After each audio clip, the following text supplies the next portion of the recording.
Fala pessoal, tudo bem? Meu nome é Luiz Gustavo Costa, eu sou advogado criminalista e ex-policial militar no estado de Minas Gerais. Fui policial militar por 12 anos na gloriosa Polícia Militar de Minas Gerais. Pessoal, hoje eu queria falar sobre o flagrante. O que é, né, a prisão em flagrante? E eu tô falando aqui para pessoas leigas, tá, pessoal? De repente, pode ser que algum advogado esteja assistindo esse vídeo e o intuito aqui é exatamente utilizar de uma linguagem simples e acessível para atingir pessoas leigas, pessoas que às vezes estão ali buscando informações, buscando entendimento a respeito dos seus direitos e muitas vezes se deparam com vídeos extremamente técnicos, com linguagem jurídica muito rebuscada, com muito juridiquês, e eu particularmente não sou muito adepto dessa linguagem. Então o intuito deste vídeo é exatamente falar para essas pessoas, né, para essas pessoas leigas. Então, pessoal, falando sobre prisão em flagrante. O flagrante, existe aí um dito popular de que o flagrante duraria 24 horas. Provavelmente você já ouviu falar nisso. Alguém já deve ter te falado ou você ouviu em alguma conversa entre amigos ou ouviu alguém conversando perto de você falando: fulano está escondido em algum lugar esperando completar 24 horas para só então se entregar à polícia, porque depois desse prazo a polícia não pode mais prender essa pessoa. Isso é verdade? Esse contexto, ele possui adequação com o ordenamento jurídico? Não, pessoal. Na verdade, o flagrante, ele não tem, vamos dizer assim, um tempo próprio, porque cada caso é um caso. Então, qual que é um flagrante simples de se entender, um flagrante clássico? É aquele cara que tá pensando em assaltar um estabelecimento comercial. Um exemplo, tá? Ele está pensando em assaltar um estabelecimento comercial.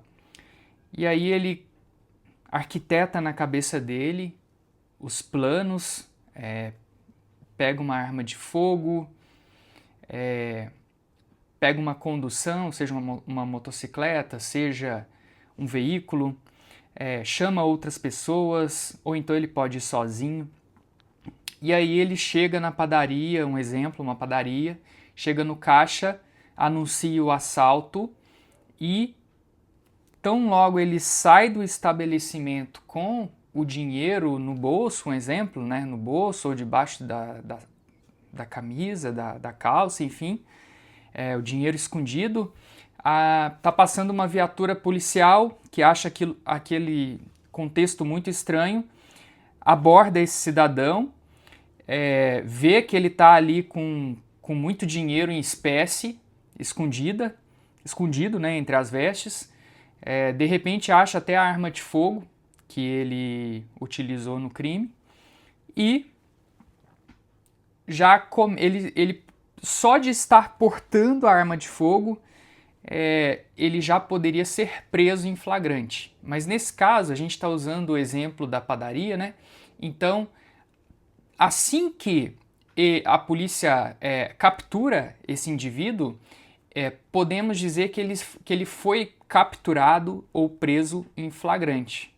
É uma prisão que é a prisão que a gente chama de prisão captura, que é efetuada geralmente pela polícia ostensiva, polícia militar.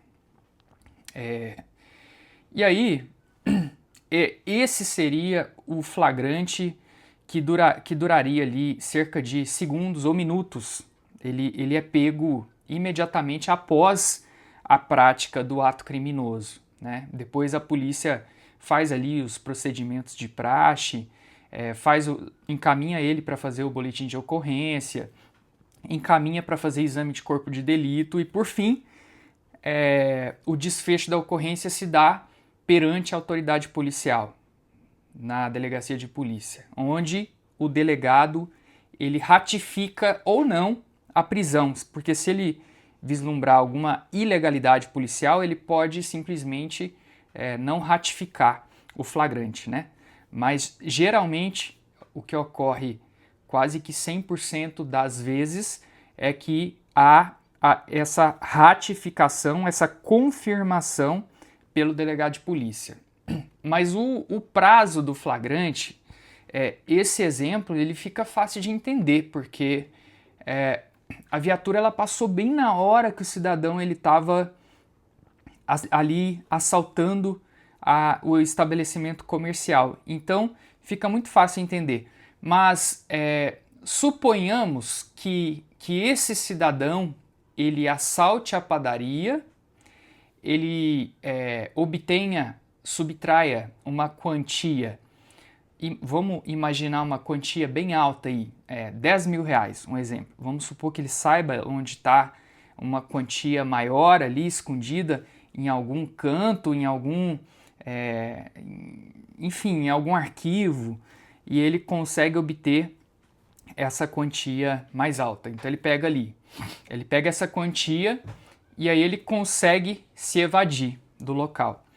Ele vai para uma área de mata, fica ali escondido. A polícia fica sabendo, mediante denúncias anônimas, que este cidadão ele está numa área de mata específica. Então, a partir de então, o que acontece? Várias viaturas se mobilizam para se deslocar em conjunto, em comboio ou não, ou cada um pega uma via de modo que todas se encontrem naquele local específico onde o sujeito estaria homiziado, escondido. E aí começa uma varredura, uma verdadeira perseguição, né? Aí começa ali uma perseguição que pode durar, enfim, pode envolver outras modalidades de policiamento, por exemplo, pode envolver o emprego de cachorro, né? De cachorro, cães farejadores para adentrar a mata e eventualmente capturar esse indivíduo, né? Tendo em vista a alta capacidade, né, dessa modalidade de emprego ali de policiamento, de êxito na captura. E tudo isso pode durar muito tempo, porque envolve o acionamento, envolve toda uma logística. Então vamos supor que a gente está falando aí de 2, 3 horas e ainda o sujeito não foi localizado.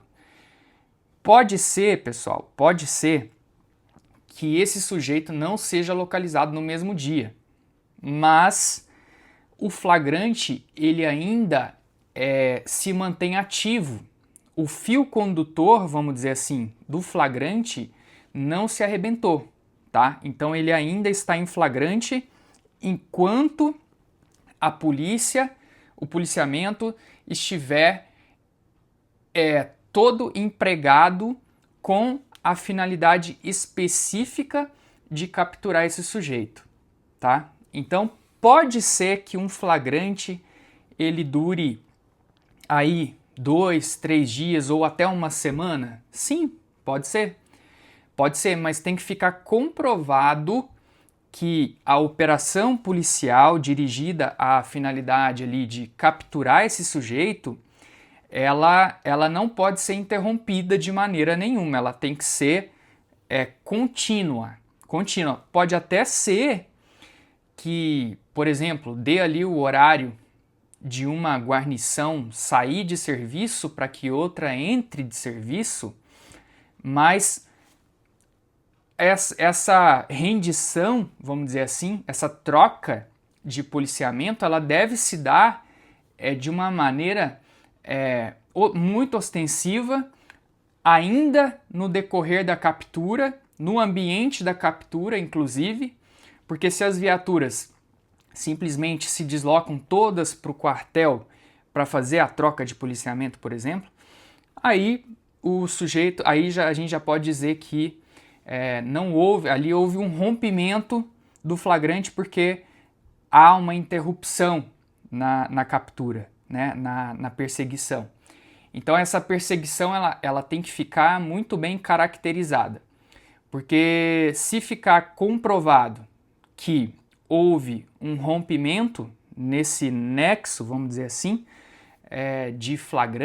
do flagrante, ou seja, o essencial, o primordial, o que o direito exige é que o sujeito que está numa situação de flagrante, para que ele esteja nesta situação de flagrante, ele deve estar sendo perseguido continuamente, tá? Então pode ser sim que um flagrante ele perdure por até uma semana, por exemplo.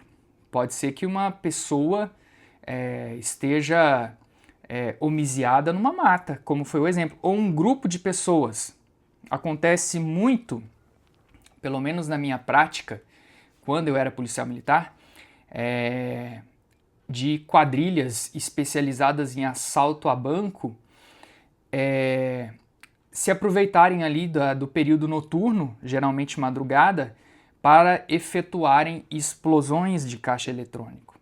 E geralmente a polícia ela geralmente é pega numa quantidade reduzida de efetivo, então tem que começar uma força-tarefa, um verdadeiro desdobramento de esforços no período noturno, no período ali da madrugada, num período em que às vezes é preciso acionar um plano de chamada, acionar municípios vizinhos para que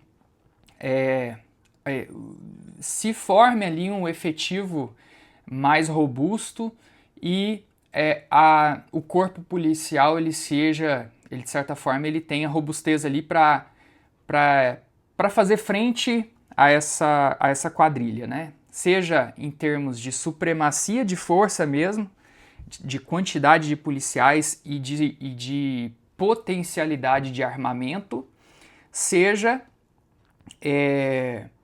também na efetividade da captura, porque quanto mais policiais, quanto mais armamento, quanto mais inteligência envolvida na atividade policial, maiores serão as chances desses indivíduos serem capturados, tá?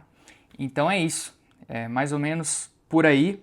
Essas quadrilhas, elas agem, elas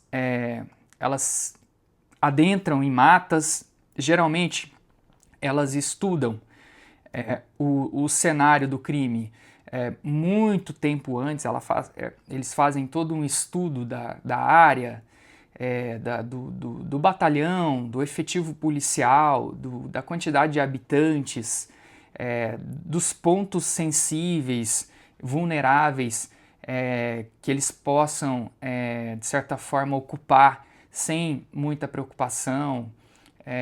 E com isso, pessoal, muitas vezes essas quadrilhas elas ficam geralmente homiziadas em fazendas, em sítios ou no meio da mata mesmo por muito tempo, né? Geralmente até por mais de um dia.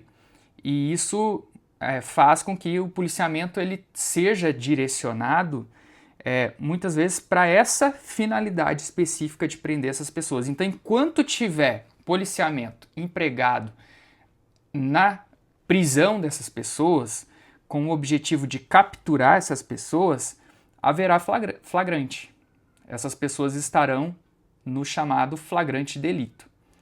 Tá bom? Então, eu espero ter, de certa forma, alcançado a finalidade que é fazer você que está assistindo esse vídeo entender sobre essa questão de tempo de flagrante e, de certa forma, tentei, não sei se consegui, mas tentei utilizar uma linguagem simples, embora com um certo vocabulário, talvez policial, por eu ter presenciado muito de perto, por já ter sido policial, hoje sou advogado criminalista, mas, enfim, tomara que eu tenha atingido essa finalidade e tenha sido útil para que você esteja ciente dos seus direitos, tá bom? Eu espero que você tenha gostado desse vídeo, peço que curtam, compartilhem, ative o sininho da notificação e até o próximo vídeo. Grande abraço!